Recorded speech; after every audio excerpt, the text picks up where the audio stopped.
अस्सलाम वालेकुम दोस्तों, मैं हूं जुल्किफ़ल ख़ान और आप देख रहे हैं बिन अकबर ट्रैवल्स का यूट्यूब चैनल। दोस्तों, एयरपोर्ट से काफ़ी सारे मुसाफिरों को वापस आना पड़ रहा है और आने की 2 से 3 वजूहात हैं। लेकिन वापस आने से जो नुकसानात हो रहे हैं, जो आपका कोरोना टेस्ट ज़ाया हो जाता है, PCR टेस्ट ज़ाया हो जाता है, आपकी टिकट की डेट चेंज करनी पड़ती है। कुछ लोगों ने होटल्स लिए होते हैं, क्वारंटाइन पैकेज बुक करवाए होते हैं, तो वो उनका भी नुकसान होता है। और ये नुकसान क्यों हो रहा है आज की वीडियो में डिस्कस करेंगे। वीडियो में आगे बढ़ने से पहले तमाम दोस्तों से वही रिक्वेस्ट, जिन दोस्तों ने अभी तक चैनल को सब्सक्राइब नहीं किया, चैनल को ज़रूर सब्सक्राइब कर लें और बेल आइकन को प्रेस कर दें ताकि ऐसी इन्फॉर्मेटिव वीडियो आपको टाइम पे मिल सके, ताकि एयरपोर्ट पे जाने के वक्त आपके तमाम कागजात पूरे हों और ऐसे नुकसानात से बच सकें जिन नुकसान के बारे में मैं वीडियो में डिस्कस करने वाला हूँ। स्पेशली ये प्रॉब्लम आ रही है दुबई वालों के लिए, मस्कत वालों के लिए, बहरीन और सऊदी अरबिया वालों के लिए, जो लोग गल्फ़ कंट्रीज़ में जा रहे हैं। अब पाकिस्तान से ज़्यादा ट्रैवलिंग होती है गल्फ़ कंट्रीज़ के हवाले से, ट्रैवल एजेंट्स को ज़्यादा एक्सपीरियंस गल्फ़ कंट्रीज़ की है। इसलिए अब हो क्या रहा है, एयरपोर्ट पे बहुत सारे लोगों के कोविड टेस्ट जो हैं वो पॉजिटिव आ रहे हैं, स्पेशली सियालकोट एयरपोर्ट पे और इस्लामाबाद एयरपोर्ट के ऊपर और लाहौर एयरपोर्ट के ऊपर। यहाँ से ये प्रॉब्लम ज़्यादा आ रही हैं। 24 घंटे पहले, 48 घंटे पहले आप कोरोना PCR टेस्ट करवाते हैं, उसकी रिपोर्ट नेगेटिव आती है, एयरपोर्ट पे जा रहे हैं और एयरपोर्ट पे रिपोर्ट्स पॉजिटिव आ रही हैं और पॉजिटिव रिपोर्ट्स आने की वजह से आपकी फ़्लाइट्स कैंसिल हो जाती है। जिन दोस्तों ने क्वारंटाइन पैकेज बुक करवाए होते हैं उनके लिए प्रॉब्लम आ जाती है और जिन लोगों की छुट्टी पूरी होती है उनके लिए भी बड़ी प्रॉब्लम आ सकती है। तो सबसे पहले तो ये कि तमाम दोस्तों से रिक्वेस्ट ये है कि जो लोग भी बगैर टेस्ट करवाए कोरोना PCR की रिपोर्ट ले रहे हैं वो ये काम बिल्कुल ना करें। खुदारा ये काम बिल्कुल भी ना करें कि आप लोग बगैर PCR टेस्ट करवाए, बगैर सैंपल दिए आप लोग रिपोर्ट्स ले रहे हैं, ये काम बिल्कुल भी ना करें। और ट्रैवल एजेंट से भी कह रहा हूँ कि आप ये मुसाफिर का फ़ायदा नहीं कर रहे, आप उसका नुकसान कर रहे हैं उल्टा, कि आप उसको PCR टेस्ट की जो रिपोर्ट है वो बगैर टेस्ट करवाए उसको दे रहे हैं। अब दुबई वालों के साथ क्या हो रहा है, रैपिड टेस्ट एयरपोर्ट पे होता है, रिपोर्ट पॉजिटिव आ जाती है, सवाए फ्लाई दुबई के कोई भी एयरलाइन जो है वो आपको अकोमोडेट नहीं कर रही है, आपको डेट चेंज चार्जेस पड़ जाते हैं, आपके लिए जो टिकट की है वो भी नुकसान हो जाता है। इसके अलावा जिन दोस्तों ने आगे ट्रैवल करना होता है उनके लिए भी प्रॉब्लम बन जाती है।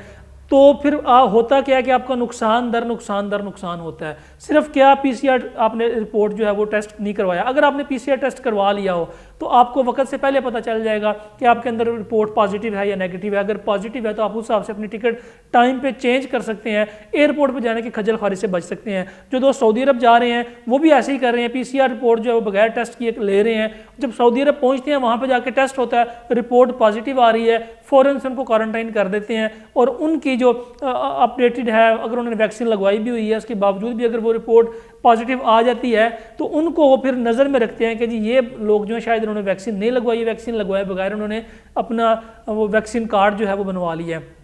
इसलिए खुदारा ना वैक्सीन कार्ड विदाउट वैक्सीन के लें और ना ही कोरोना PCR टेस्ट जो है वो बगैर टेस्ट दिए वो सैंपल ना लें और ना ही उसकी रिपोर्ट लें।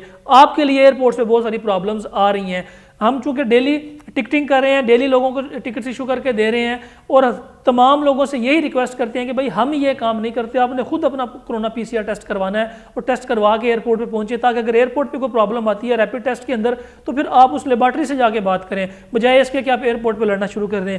अब होता क्या है, एयरपोर्ट के ऊपर जो टेस्टिंग किट यूज़ की जाती है वो किसी और कंपनी की यूज़ की जाती है, जो बाहर रिपोर्ट्स करती हैं लेबॉर्ट्रीज वो टेस्टिंग किट किसी और कंपनी की यूज़ करती है। टेस्ट किट में भी प्रॉब्लम आ सकती है, ज़रूरी नहीं कि आपको कोरोना टेस्ट ही आपका पॉजिटिव हो। अब होता ही है कि बाहर से रिपोर्ट करवाई है वो नेगेटिव आ गई है, एयरपोर्ट में करवाई है वो पॉजिटिव आ गई है, फिर दोबारा बाहर से रिपोर्ट करवाई है फिर दोबारा नेगेटिव आ गई है। तो अब होता क्या है, आप इसका हल क्या कर सकते हैं, अगर आप पॉजिटिव आने की वजह से आपकी फ़्लाइट कैंसिल हो गई है और आपके लिए प्रॉब्लम बन गई है, फिर आप अपना एयरपोर्ट चेंज करें, किसी और एयरपोर्ट पे किसी और एयरलाइन से आप लोग ट्रैवल करें। क्योंकि जब आपकी कोरोना टेस्ट की रिपोर्ट पॉजिटिव आ जाती है एयरपोर्ट के ऊपर तो आपका जो टिकट नंबर होता है, PNR नंबर होता है, उसके ऊपर वो स्टेटस अपडेट कर देते हैं। अगर आप वही टिकट चेंज करवाते हैं, उसकी डेट चेंज करवा लेते हैं तो आपको फिर एयरपोर्ट के ऊपर प्रॉब्लम आती है, क्योंकि एयरलाइन कहती है कि अब आप 14 दिन के बाद दोबारा हमारे पास आएँ, 14 दिन से पहले आप हमारे पास ना आएँ।